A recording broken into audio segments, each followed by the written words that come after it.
Hello and welcome to the Daily Meal for Tuesday the 16th of May 2023. In today's Millwall news, Millwall set for big discussions with young players after playoff a final clash. The Lions are set to publish their retained list in the coming days following the conclusion of the Championship campaign. Millwall under-21s manager Kevin Nugent has confirmed they will soon begin discussions with his squad to decide what is the next step for their careers. In the last few months, some youngsters have been brought straight into the first team squad, like Romain Esse, while others, like Alex Mitchell, have been sent out on loan to gain experience away from the den. There is also the option to move them on permanently with Isaac Coffey, Bisart Lodge, and Hayden Muller all thriving away from SC16. Nugent will meet with key figures at the club, such as first team boss Gary Rowett and director of football operations and recruitment Alex Aldridge, to figure out what will be best for Millwall and their young players, with some difficult decisions likely to be made once they have played their professional development league playoff final against Sheffield United. Obviously, some of these players will be with us all through next season, he told me then after yesterday's game. That's Kevin Nugent. One thing that's really moved forward in the last few years, or at least since I've been here, is our process of who we loan out and who we keep here to ourselves, competitive or to link in with the first team. We've been quite successful with that this season. You look at Alex Mitchell out on loan. We've had numerous players that have had a bit of non-league experience as well, national league experience. We'll just have to monitor what players are here and what players are not here. There will be big discussions coming up now, but in terms of successes, you look at Hayden Muller and Bess, they've both gone out, and success for us, we look at our aftercare as an academy. It's very important. They'll get themselves a career in football, which again for us is a success as well.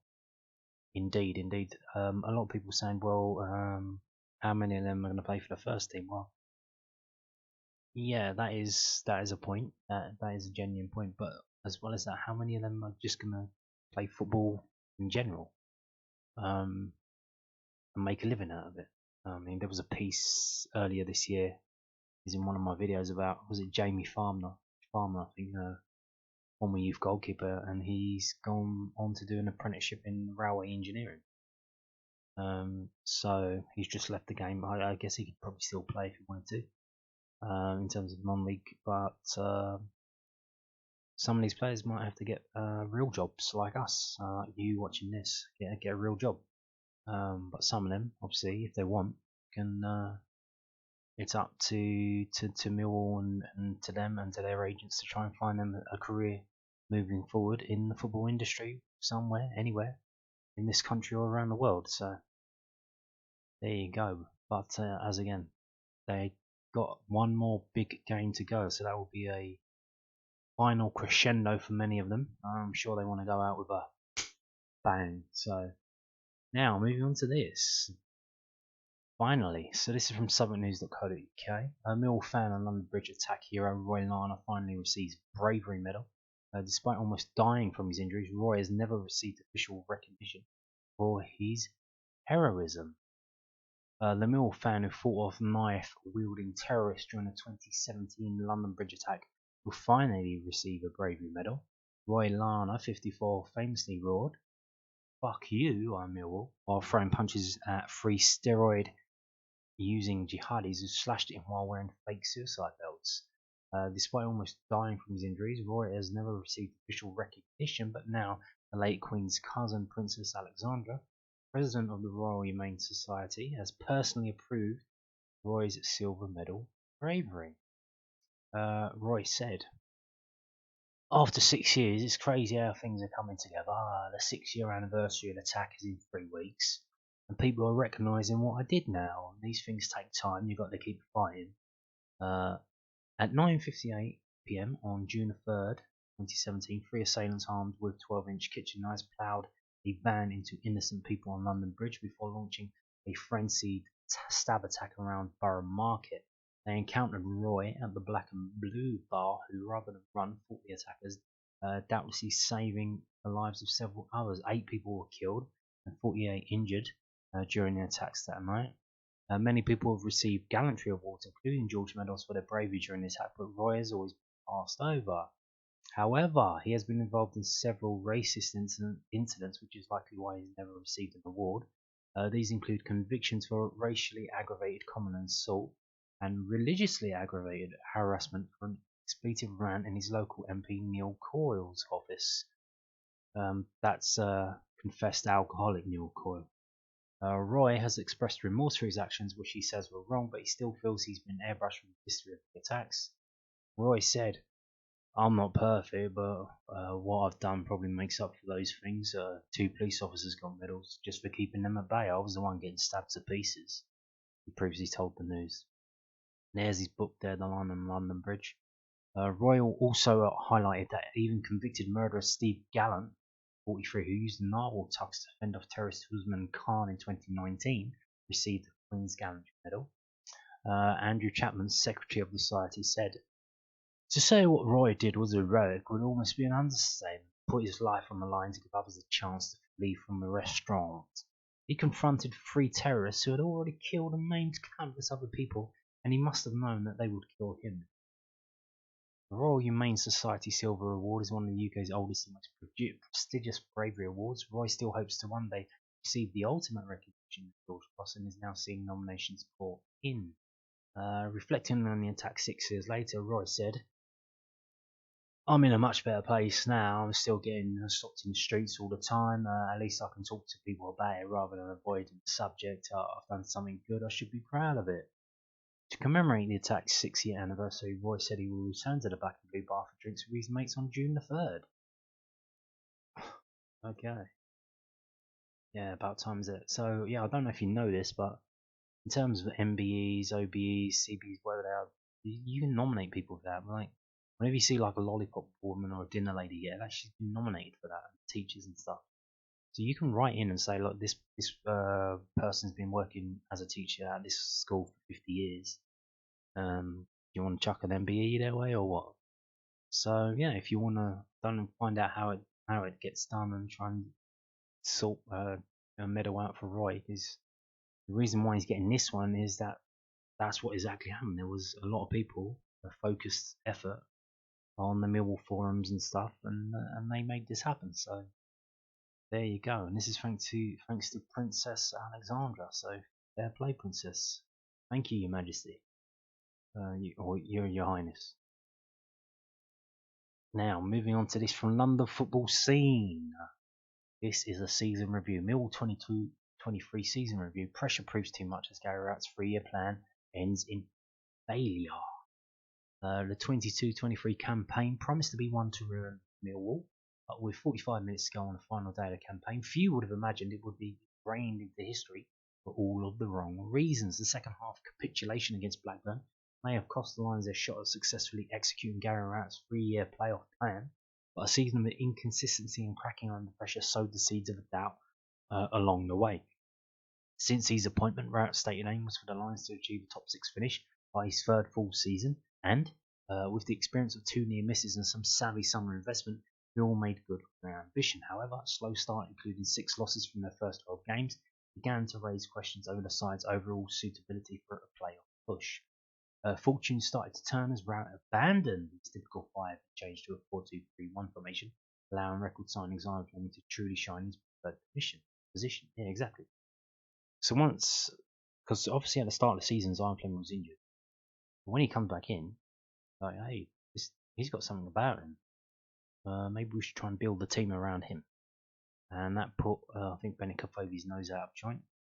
And he wanted to leave. But hey-ho, the Dutchman proved to be a resounding success, finishing the season with 15 goals, the highest scoring championship midfielder, while his partnership with Tom Bradshaw combined with a formational change saw the latter hit his highest ever championship tally with 17. Yeah, we've started, that's the thing. So we've got these 2 players scoring the goals, but as I mentioned in the piece before, we've basically scored the same amount of goals all along the way. Even, I think they said the season that we just finished above relegation when Neil Harris was still in charge, we're still scoring around 50, 57 goals. It's just that 2 players have scored them all. And this season, trying to go for those goals has ended up meaning our defence is a bit shit. Not many clean sheets. So if you don't keep a clean sheet, you have to score 2 goals. That's probably why, as well, why these players are scoring the goals. Because if we don't score, or if we don't keep a clean sheet, we have to score too. Yeah. What else? And obviously, I don't know if he's going to mention it, but I'll mention it now. The reason why the last couple of seasons, so this is the third full season we go around. The last 2 seasons, our away form been a bit dog shit. This season, it's improved, and it improved enough for us to get into the playoffs. But then our home form starts to slide, especially at the end of the season. The game against, was it Wigan? Hull? No, Wigan was away. Hull, Huddersfield, various others. Like, oh man. And the last day of the season, against Blackburn, like home game, full house, everything was on the line. Typically, like that was set up to be it was on a bank holiday Monday. It just didn't happen, did it? Having 2 regular scorers seemed to address Millwall's long-running issues in front of goal and saw the Lions propel themselves into the top 6 by the time the World Cup put a halt to proceedings. Furthermore, January reinforcements in the shape of Oliver Birkenbank and Watmore also looked to address the low output of the likes of Andres Vogelsam and George Honeyman from the wide positions. From then, just 4 losses in 17 games, Millwall looked odds-on to secure their top 6 spot, looking resilient, full of heart, character, and turning the den into a fortress.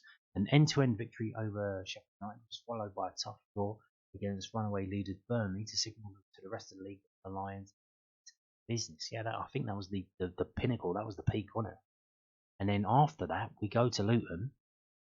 After that, we've got a real shot of finishing second. We go to Luton and we fuck it up. And then the players just, I think they thought, oh shit, we could have finished second and we fucked it up.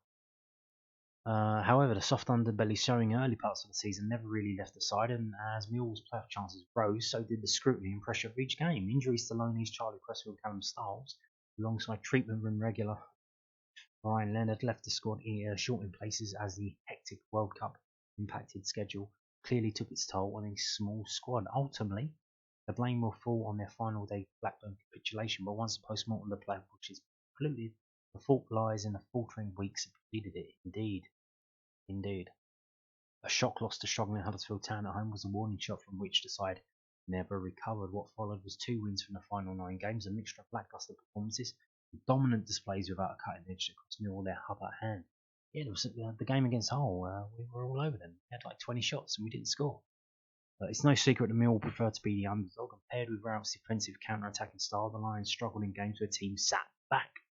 For each impressive win over the likes of Middlesbrough, Sheffield United and Watford, there would drop points aplenty. The Lions took no points from Huddersfield home or away, and only 1 point from each of Birmingham, Hull and relegated Wigan, to leave them with a measly 3 points from a possible 24 in winnable games. After missing out on the playoffs by a solitary point, those games where teams allowed Millwall to have possession to dictate the game saw outside struggle for ideas. The Lions averaging 55% possession in those matches compared to their usual 45%.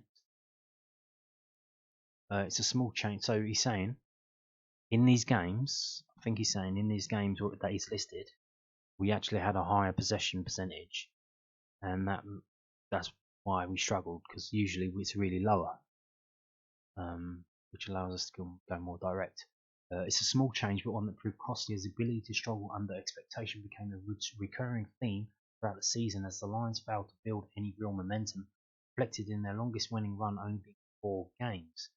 Despite being towards the top and having destiny in their own hands, ahead of running, the confidence and belief they would get over the line never truly set in. The summer will undoubtedly be a time for reflection, as this year's championship felt slightly weakened and a missed opportunity. Indeed, I think it was very poor, wasn't it? A very poor league this year, but we seem to say that every year. So, I don't know what's going to happen next season. Sunderland secured 6 with the lowest points total since 2012-13, and the likes of Norwich, West Brom and Watford are unlikely to be as poor again next season, with some big hitters also coming down from the Premier League. Now, the thing with Norwich, I do believe that Delia and whoever owns it, the others, are trying to sell the club. That's probably why they're not pumping massive amounts of money. They're actually trying to sell it. but not just to any old willy-nilly shyster, a proper a proper owner. So despite there being no illusions the squad will have to be bolstered, Millwall's budget will keep them playing catch up, which is something the club can only do for so long, while the players also need to pick themselves up and go again. In years to come, fans may be able to reflect on the 2023 season and praise the fact plucky Millwall did so well to come so close to the playoffs. However, the reality is that it's hard to look beyond what could have been. Well, here's the thing: if we're struggling to get in the playoffs, let's just win the league. Fuck getting in the playoffs. Let's just try and win the league. How about that? Even if we got in the playoffs, we struggle. We've only got one draw in playoffs at this level, second tier. And that was away to Birmingham. So yeah, let's just try and finish in the top two. Don't worry about the playoffs. Now I'm going to finish this. I've showed you this the other day. We have a new team. So this is next year's EFL Championship. These are the teams in alphabetical order. Millwall in 8th. Again, just missing out on the playoffs. Yeah, because was it Luton beat Sunderland? So Sunderland will be back next year. Great, that fantastically long journey, all the way up to the northeast. Aren't we glad? So yeah, Sunderland join in. We're now waiting for, obviously, on Wednesday, Middlesbrough playing Coventry. So probably, what do you reckon? Coventry are going to go through, and then we have to fucking go up to the northeast twice next season. But yeah, we're waiting. So we're waiting for one of those, Middlesbrough or Coventry, and then we're waiting for Middlesbrough Coventry versus Luton. The winner of that, or the loser of that, is going to come back next year. Then we're waiting for two more teams from the Premier League. It very well may be Leeds, which I'm sure some of you will be excited about. And obviously we're waiting for the League One playoff winners. So there you go. We've got 5 more teams to go. Yeah. And on that note, thank you for watching, and goodbye.